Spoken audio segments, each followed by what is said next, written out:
क्या नाम है आपका? सर अख्तर रसूल। अख्तर, ये बताएं कि आपके ऊपर इल्जाम ये लगाया जा रहा है कि आपकी गाड़ी इससे टकराई है, हिट हुई है, उसके बाद ये मलबा नीचे गिरा है, उसमें मजदूर आए हैं, क्या ऐसा ही हुआ है? नहीं सर, मैं झूठ बोल सकता हूँ, आप भी बोल सकते हैं, लेकिन कैमरा झूठ नहीं बोल सकता। कैमरा लगा हुआ है, आप कैमरे में भी देख सकते हैं। इधर चौकीदार था, उससे पूछ सकते हैं।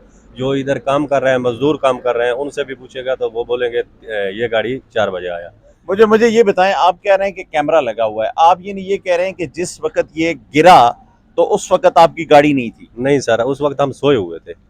नहीं, मेरी बात सुने ना, आप जरा बात को समझने की कोशिश जी जी करें। जी। कहा यह जा रहा है कि जब आप रात को 3 बजे आए, जी उस वक्त आपकी गाड़ी जो है वो शटरिंग चूंकि पहले से बंधी हुई थी, जी। और उस बंधी हुई शटरिंग के साथ हिट हुई, जब सुबह उस पर मलबा पड़ा उसके बाद गिरी। ये नहीं कहा जा रहा कि उसी वक्त गिरी। नहीं सर, क्योंकि हमारा गाड़ी है वो साइड से आप देख सकते हैं, कहीं टच नहीं हुआ। नहीं, ये देखे ना, जब सीसीटीवी में अंदर आपकी गाड़ी आ रही है। जी आएगी सर, इधर सीसी कैमरा लगा हुआ है। नहीं, वो तो लगा हुआ है, लेकिन मुझे ये मैं नहीं बताएं कि देखा। जिस जिस जिस कैमरे की आप बात कर रहे हैं उसके अंदर आपकी गाड़ी आई है। सर होगी ना, क्योंकि इस इधर लेकिन सामने आपने भी देखी नहीं नहीं है। देखी सर। अच्छा चलें, ये भी गैर मसरूफ। नज़ीर इकराम, इनका कहना है कि हमारी गाड़ी जो है वो रात को 3 बजे यहाँ पे आई है, और उसके बाद अच्छा, आपकी गाड़ी को रोक कैसे लिया गया? सर हमारे को नहीं रोका गया, हम खुद रुके हैं, क्योंकि इधर स्लिप कर रही थी गाड़ी, आगे नहीं जा रही थी। जिसका हम भूसा लेके आए हैं उसने बोला इधर गाड़ी खड़ी कर दो, साइड में लगा दो। कल कौन है भूसे वाला, कौन है? कैसर नाम है उसका। अच्छा, मुझे ये बताएं, इतना तंग रोड होता है, सिंगल होता है, यहाँ पे सिंगल गाड़ियों का गुजरना भी महाल होता है, आप डबल गाड़ी इतनी बड़ी हुजम की 22 व्हीलर गाड़ी ले आए हैं, आपको समझ तो होनी चाहिए कि यार आगे सर कंस्ट्रक्शन हो रही है। हम पहली बार आए हैं। आप अजनबी हैं, आपको नहीं जी। पता, लेकिन ये है कि जो बंदा आपसे ये भूसा मंगवा रहा है, गाड़ी लोड करवा रहा है, क्या उसे भी नहीं पता? उसे उसे तो सर पता है, हमने एक बार नहीं कई बार उससे तो पूछा। आप नहीं समझते हैं कि यार इस हादसे में जितनी बड़ी गाड़ियां गुजरे हैं, अगर चले ये आपसे आपकी वजह से नहीं हुआ या हुआ, ये तो तहकीकात बताएंगी, लेकिन इस तरह की बड़ी गाड़ियों का इस तरह की कंस्ट्रक्शन के साथ गुजरना, और फिर कई लोगों का रोड बंद होना, और कई ऐसा आपने देखा, यहाँ पे हमने देखा कि जो फ्लैट हैं वो लोगों की मिस हुई है, इतनी ब्लॉकेज होता है बड़ी गाड़ियों की वजह से। आप क्या कहेंगे? सर ये गलत बात है, हमको नहीं आना चाहिए, बड़ी गाड़ी को इधर नहीं आना चाहिए। लेकिन ये जो भूसे वाले हैं उनको चाहिए था ना, हमको बोलते भाई इधर गाड़ी बड़ी नहीं लेके आओ, रास्ता सही नहीं है। अच्छा, जब आप खुद भी बता रहे हैं कि गाड़ी स्लिप कर रही थी, ठीक है, जी तो मैंने साइड पे लगाई, तो यहाँ पे पानी है, स्लिपरी है, तो मुमकिन है ऐसा भी हो सकता है कि गाड़ी स्लिप हो के हल्का सा टकराई हो, और फिर बाद में उससे शटरिंग जो है वो डैमेज हुई हो। नहीं सर, अगर टच होती तो त्रिपाल फटता, भूसा की नीचे नहीं, लेकिन गिरता। तरपाल तो साइड से हल्का हल्का फटा हुआ है। वो सर पुराना है, उसके नीचे नया लगा हुआ है, आप देख सकते हैं नहीं, अच्छे वो से। तो वो लोग तो यही इस्तेदलाल कर रहे हैं, जो भी देख रहा है वो कहता है यार ये वाली शटरिंग जो है इस तरह कटी है। नहीं सर, वो अगर त्रिपाल फटा होता ना तो उधर से भूसा गिरता नीचे, वो भूसा नहीं गिरा। त्रिपाल नीचे और पीस लगाया है, जिसकी वजह से ऊपर वाला पहले का फटा हुआ है। दूसरे अच्छा नाज़रीन इकराम, आपने देखा हमारे लोग जो सोशल मीडिया पे खबरें फैला देते हैं कि यूं हो गया वो हो गया, वो कोई तहकीकात नहीं होती। अब पता नहीं इस गाड़ी का ये जो ड्राइवर है ये इस हादसे में ये इसका जिम्मेदार है भी है या नहीं है, लेकिन हमने पहले ही इसको जिम्मेदार बना दिया। अब चूंकि ये आला तहकीकाती कमेटी कायम होगी, वो ये बताएगी, सीसीटीवी फुटेज नजर आएंगी, लेकिन ये एक हादसा जो है ये बड़ा अफसोसनाक और दर्दनाक है। हम इस गाड़ी के कंडक्टर से भी बात करते। नाम है आपका? रोशन ज़मीर।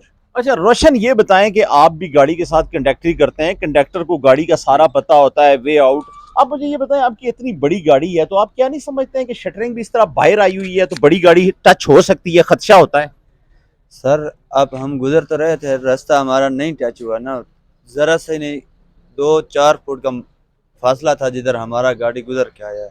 नहीं, आप मुझे एक बात बताएं, ये आपके सामने रोड है जिसके ऊपर जो एक एक गाड़ी गुजरती है, दूसरी गाड़ी अगर आ जाए या मोटर बाइक भी आ जाए तो रोड ब्लॉक हो जाती है। नहीं नहीं, मैं और बात कर रहा हूँ कि जो रोड है, रोड का फासला बड़ा कम है, एक एक गाड़ी करके गुजरती है, आपकी गाड़ी भी बड़ी है, उसका हुजम भी बहुत ज्यादा है, और फिर शटरिंग जो है वो भी बाहर आई हुई है, तो आप नहीं समझते हैं कि बड़ी गाड़ी के वजन की वजह से या उसके टच की वजह से शटरिंग जो है वो डिस्टर्ब हुई है? नहीं, उसकी तरफ से नहीं हुई ना सर, हमको आज आज पहली बार है इधर। उससे बार बार पूछा भी है जिसका माल लेके जा रहे हैं, उसने बोला हमारे पास अभी भी 5 गाड़ियाँ खड़ी हुई हैं, बेशक आके देख सकते हो, और इधर गाड़ी ले। क्या नाम है उस बंदे का जो ये भुस्से का कारोबार करता है? कैसर। कैसर, उसको तो पता है कि यार ये रोड कैसी है? उसको 10 बारी पूछा, हमारे मोबाइल की रिकॉर्डिंग निकाल लो, पूछा उसको बोला, मैंने बोला, उस्ताद ने भी बोला यार इधर से रास्ता बन रहा था।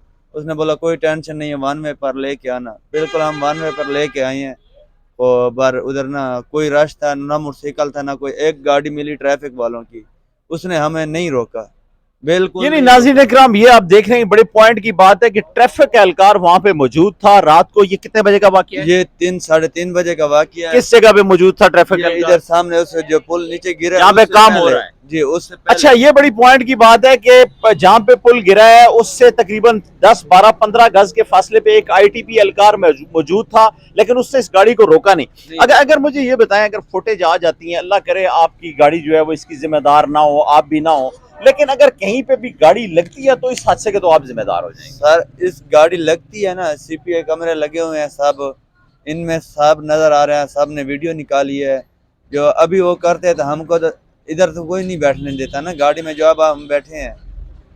नाज़रीन इकराम, अभी तहकीकात होना बाकी है, लेकिन एक चीज इंपॉर्टेंट है, ये रात को 3:30 बजे आते हैं और हमें जो सीसीटीवी टीवी जो चेक करनी पड़ेगी वो रात को 3:30 बजे की चेक करनी पड़ेगी, क्योंकि ये गिरने की हमने नहीं चेक करनी, गिरने की भी आप चेक करेंगे जब ये मलबा गिरा। लेकिन सबसे जो बड़ा अहम सवाल है वो ये है कि 3:30 बजे जब ये गाड़ी गुजरी या ये शटरिंग जब से लगी, यानी ये शटरिंग कल अगर शाम से लगी, रात से लगी, रात गए से लगी, उसके बाद जितनी भी गाड़ियां गुजरी, अगर उन गाड़ियों में से किसी गाड़ी ने भी हिट किया उस शटरिंग को और शटरिंग डैमेज हुई, तो फिर जब बाद में मलबा उस पर डाला गया उसके बाद वो नीचे आई, तो ये तहकीकात होना बाकी। सवाल ये है कि जो भी गाड़ी अगर इसको टच हुई है, और इससे भी बड़ा सवाल ये है कि इतनी हैवी ट्रैफिक जो है वो पुलिस वाले आईटीपी इस्लामाबाद ट्रैफिक पुलिस कैसे आने देती है। और इससे भी बड़ी एक और गैर जिम्मेदारी ये है कि जो बंदा आगे कारोबार कर रहा है इस भूसे का, उसने इतनी बड़ी गाड़ी, जिन अजनबी ड्राइवर और कंडक्टर को नहीं पता था, लेकिन जब उन्होंने देखा कि कंस्ट्रक्शन हो रही है और रोड भी स्लिपरी है, उन्होंने गाड़ी साइड पे लगा दी। तो अब आप खुद अच्छे जज हैं, आप जज कर सकते हैं कि यार इसमें क्या हो रहा है, लेकिन तहकीकात से कबल कभी भी किसी पे इल्ज़ाम नहीं लगाना चाहिए। अब तक के लिए इतना ही, मिलते हैं अगले वीडियो में।